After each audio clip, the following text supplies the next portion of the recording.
je suis une lesbienne noire. Et vous me diriez, j'ai des doutes. Pourquoi toutes les configurations que vous venez d'exposer, Frédéric, pourquoi posent-elles problème? On pourrait aussi se dire, si par exemple une personne trans se rend dans les toilettes de tel ou tel genre, quel est ce tsunami que cela déclenche? Quel est l'enjeu? Pourquoi est-il si important pour un certain groupe de s'agripper à une identité qui serait fixe et qui se voit comme menacée par une autre? C'est ça que fait la pensée. Alors, c'est ça que font les chercheurs. J'aimerais bien vous répondre. Je respecte tout à fait le vécu des trans, mais je n'accepte pas que l'on m'impose de modifier ma perception. Si je perçois quelqu'un comme un homme, je n'accepte pas qu'on m'oblige à lui dire madame. C'est tout. Je n'ai aucune envie que des gens m'imposent de casser ce qui fait notre monde commun, à savoir notre langue commune.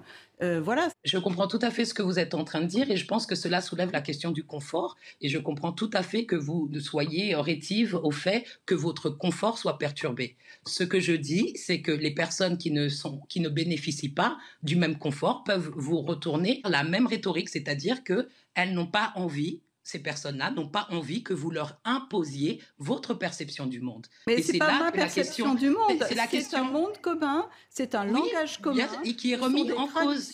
Ce sont des structurations de la société, c'est pas ma Exactement, et nous sommes d'accord. Sauf que les personnes qui ne bénéficient pas de la même façon des bienfaits de cette structure commune la questionnent. C'est tout. Et la question. Et la langue, elle ne bénéficie pas à tout le monde. La langue ne bénéficie pas à tout le monde. La référence à des structures communes. Mais la langue elle-même, elle évolue. On fait comme si la langue, elle était fixe, mais on a quand même une académie française, on a quand même les grandes étapes de la structuration de la langue française qui a été fabriquée de toutes pièces et à partir ou au détriment de plusieurs patois, je sais pas, dialectes, parlés qui existaient dans la France. C'est une fabrication.